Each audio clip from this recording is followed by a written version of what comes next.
Ignacio Torres, ¿cómo va? ¿Qué tal? ¿Cómo están? Muchas gracias por venir. No, por Otro favor. patagónico de la provincia de Chubut. Recién teníamos a un diputado de Santa Cruz. Así que, bueno, acá tenemos a la señora. De por Río supuesto, Negro. de Río Negro. Y seguimos Bien. por Buenos Aires, Ciudad capital. de Buenos Aires. Ciudad de O sea, Buenos Aires. yo estoy en Tigre por ahora, pero no sé, el día de mañana a dónde voy a ir. Bueno, diputado, ¿hay que hacer alguna modificación muy sustancial al proyecto de ganancias? Porque hasta ahora el acuerdo está, alguna que otra cuestión que han reclamado, pero en líneas generales el espíritu es acordar. Mira, Nobleza Obliga, nosotros hicimos un planteo de que no corra riesgo el que se contemple la zona patagónica, ¿no? Que Sí, tiene sí. claramente un plus que generaba alguna simetría, lo cual se contempló, se puso textual en el proyecto que no estaba. Claro, porque Y se si quejaba bien- el diputado recién de Frente de Todos, que decía que... ¿Quién? Verón. Verón. Que Sí, ya es estaba quejoso, incluido. Verón, no, No, lo conozco de amigo. Decía que no se tocaba él, me recuerdan aquí, que originalmente no se iba a tocar y que la oposición ahí como que tenía que Tergiversó. mencionar el tema. Han habido muchas suspicacias A por ver. cuestiones de técnica legislativa, por no ser claro y concreto, que después da lugar a la interpretación, a la mala interpretación. Bien. Mejor para los patagónicos estar seguros de que no nos van a tocar derechos adquiridos de mucho tiempo que claramente son necesarios, ¿no? El costo de vida Claro. en el sur de nuestro país es mucho más alto que la ¿Sigue zona siendo centro. un 20% más? ¿Cuánto es? ¿Un 15%? ¿En algunas cuestiones más? ¿Menos? ¿Cómo es? Mirá, incluso en la Alimentos, propia Patagonia gas. tenemos diferencias sustanciales, por ejemplo, en ciudades petroleras, donde hay costos de vida de más del 30% dentro de una misma provincia. Y sí, en relación con la zona centro, tenemos más de un 25% de costo operativo, por ejemplo, por zona desfavorable, cualquier empresa que se quiera radicar en la zona. Y obviamente los trabajadores tienen un plus por justamente vivir en el sur del país. Tenemos distancias más largas, Claro. se gasta más combustible. Los autos sufren más. Digo, parabrisas, llantas, Claro que sí. el transporte en las zonas petroleras. Alquilar en la zona de Vaca Muerta en Neuquén es carísimo. Sí. O sea, debe ser más caro que Puerto Madero. ¿En serio? Claro. La vivienda, sí, sí. Y la carne es muy cara por las distancias y además la barrera sanitaria, Claro. que Exactamente. es un filtro y entonces eso encarece mucho la carne para un asado en Río Negro, no sé en Chubut. Pero en ¿Qué es la Río barrera Negro. sanitaria, Ana? La barrera Libre de fitosanitaria al sur del río Colorado no se permite el ingreso de carne con hueso. Ujú. Ah, Por ejemplo, correcto. si vas en auto, no podés ni siquiera llevar un sándwich de jamón, tenés que dejar todo al traspasar el río Colorado. Bien.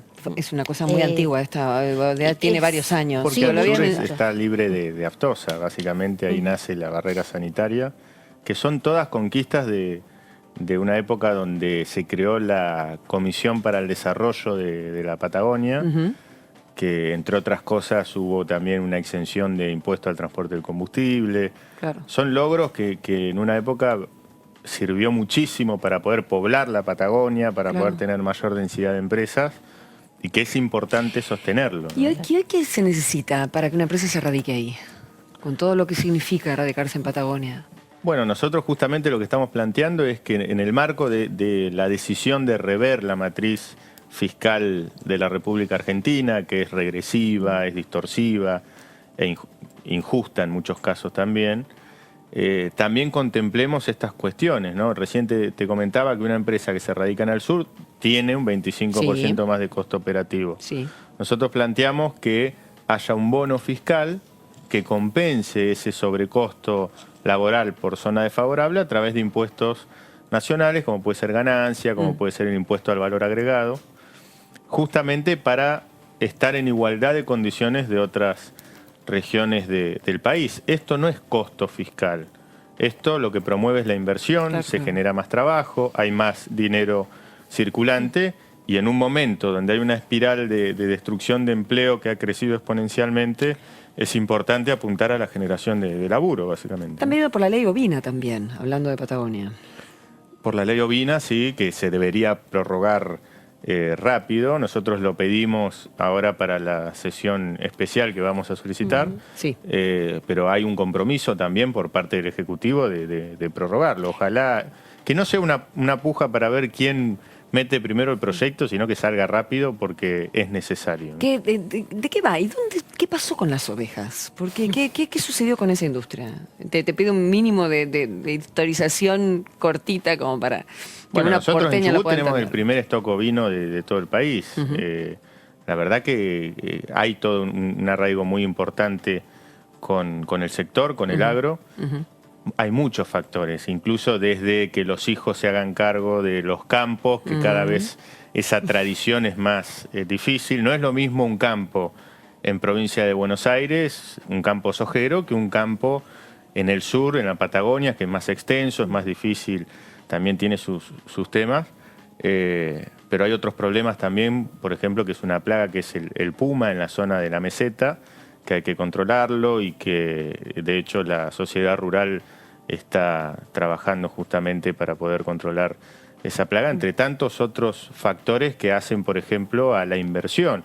El hecho de que a mayor valor agregado haya mayor retención es insólito. Uno tiene que dar algún beneficio a quien escala en la cadena de valor. Y hoy, por ejemplo, en Chubut, el hilado de la lana tiene más retención que el que exporta lana sucia. Es a contramano del sentido común, ¿no? Pero de hecho va a contramano de muchas iniciativas que se está pidiendo mayor beneficio para la producción y el laburo terminado de tantas industrias de materia prima, que se está pidiendo un mayor apoyo a la industrialización, sobre todo en el norte, con Seguro. ciertas cuestiones. A ver, Chubut, Santa Cruz, Mar del Plata, sin ir más lejos, si se procesara en tierra el 30% del recurso pesquero que se va en bloques congelados a otros países para ser tratados, tendríamos pleno empleo, por ejemplo, en la zona de la costa de la provincia de Chubut. Estamos hablando de miles de millones de dólares que perdemos por falta de competitividad. ¿Qué es bloques congelados, dijiste? Bloques congelados con langostinos para Sí, sí, ser sí. tratados. Eso te en pedí. otras... ¿Qué tipo de pescado? Es el langostino justamente, que hoy es un recurso que vale mucho y que nos cuesta ponernos de acuerdo para generar una política de promoción que nos permita tener plantas en tierra, que es lo que más trabajo genera, ¿no? Okay. Insisto en esto, no hay que pensar solamente en el costo fiscal o en la voracidad recaudatoria, sino que hay que pensar en una agenda de desarrollo que promueva la inversión.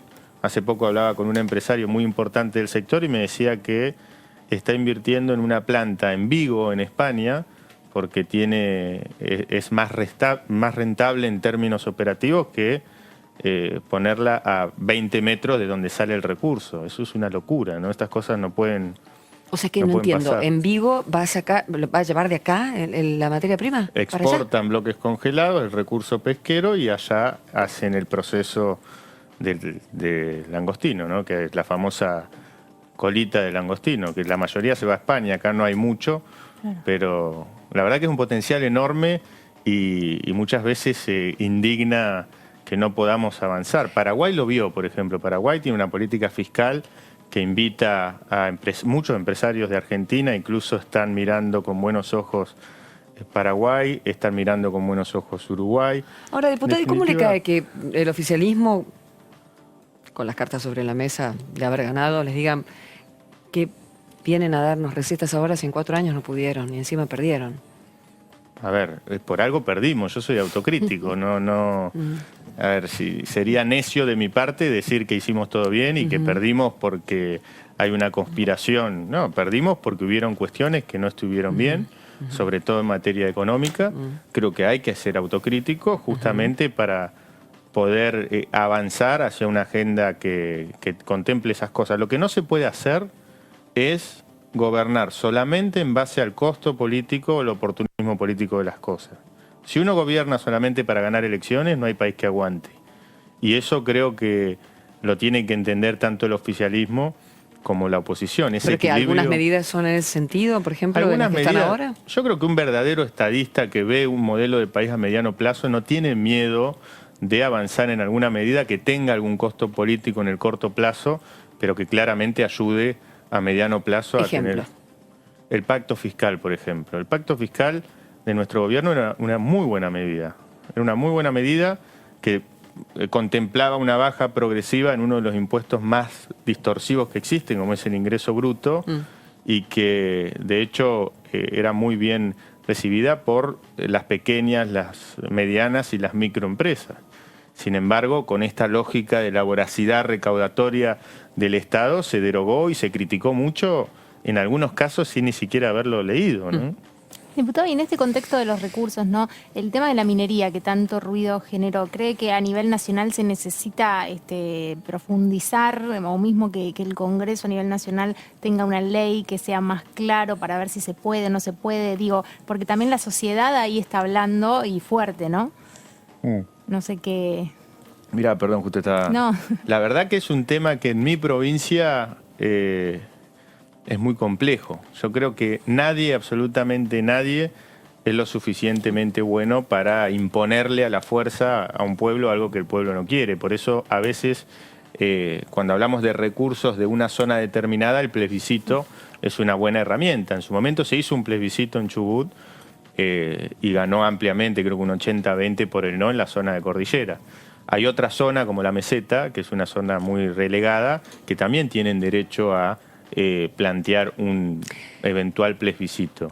Lo que no se puede hacer son apurar los tiempos por intereses económicos de algún sujeto en particular.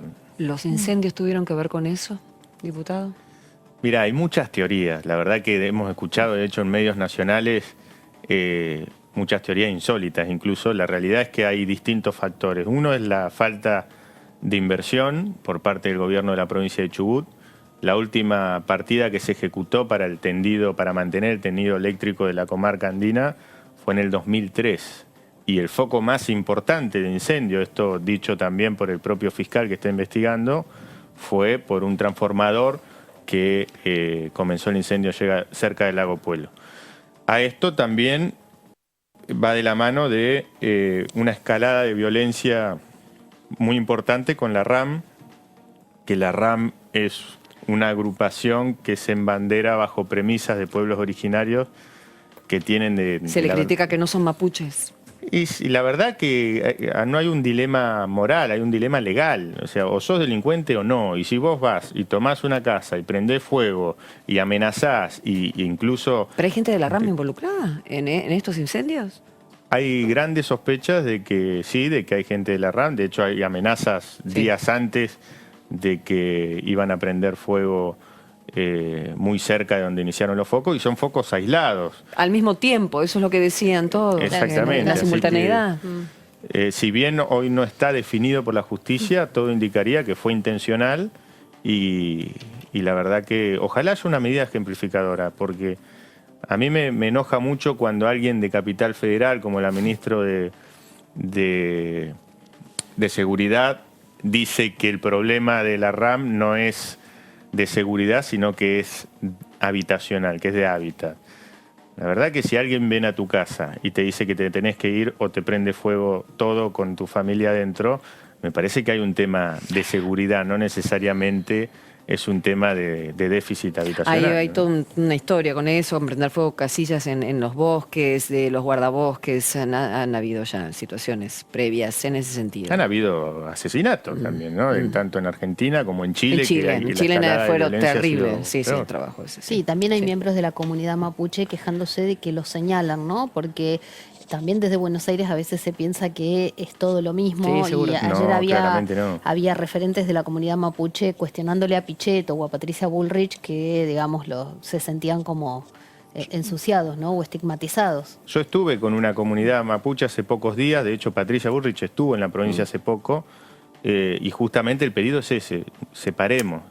Hay una lucha legítima de los pueblos originarios, que es una lucha que no es violenta, y después está la RAM, que incluso hay todo un esquema de financiamiento que no tiene absolutamente nada que ver con esa lucha legítima de los pueblos originarios, ¿no?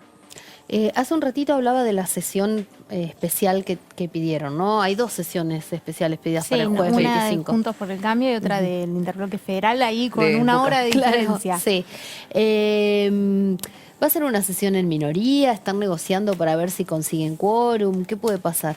Me va a decir que sí, si no, para que la convocan, ¿no?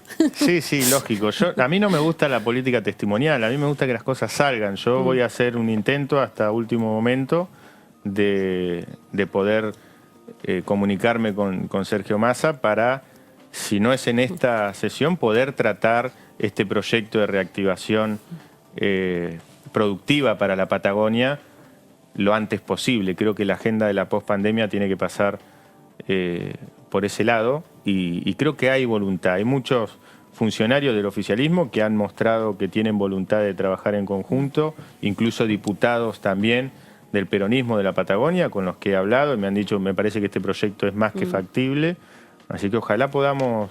Pero perdón, ahí no es como el anzuelo, la ley bovina, y lo que la oposición quiere es cuestionar el plan de vacunación y demás, porque también es otro de los temas por los que van a convocar. Yo creo que sí, a ver, hay un montón de temas para tratar. En este tiempo que no hubieron sesiones pasaron muchísimas cosas. Y creo que el plan de vacunación es una central. Concretamente, ¿cuál es el reclamo? Que les muestre el ministerio, porque sabemos todos que depende mucho, hay lineamientos generales, pero después llega al territorio y es el gobernador o gobernadora y el municipio quien determina, en definitiva, cómo se va a hacer. El reclamo son los tiempos y también la trazabilidad. Uno a veces dice, el otro día en una radio, en un debate, con un colega oficialista me decía, bueno, pero es relativo. Digo, pero no es relativo. Yo tengo, por ejemplo, mi abuelo tiene 93 años. Todavía no se pudo vacunar. Y ver en televisión que un concejal de 30 años o un amigo del poder, por tener cercanía a tal funcionario, se vacuna y cancherea por las redes sociales que se vacunó, es indignante, pero no es una cuestión menor, es una cuestión ilegal. ¿Eso se sigue haciendo después de lo de Ginés? Después de todo lo que sucedió, ¿continúan las denuncias de situaciones que sigan ocurriendo? Porque tal vez el error, o lo marcaron diputados de la oposición, que el error fundamental fue que no fue clara la bajada de quiénes eran los esenciales, de quiénes, separado lo que sucedió en provincia de Buenos Aires con esa campaña que nunca fue, Sarlo y todo en el medio, de mostrar a gente para demostrar que la vacuna era buena, que fue otra cosa, pero a veces nosotros, lamentablemente, en del gremio metemos toda la misma bolsa. Pero, por ejemplo, estos días que ayer salió a hablar Chiche Dualde a responderle a Alberto Fernández. La escuchaba hoy. Ahí estaba claro, digo, no se estaba convocando a esa edad, no son personal de salud. Está bien, pero eso ya pasó, digo, ¿sigue pasando? Yo creo que para que no pase más, y tratando de abstraerme de las cuestiones más mezquinas del fuego amigo y esas cosas que... La verdad que a la gente no le interesa. Circula mucho acá en la política, pero la gente quiere...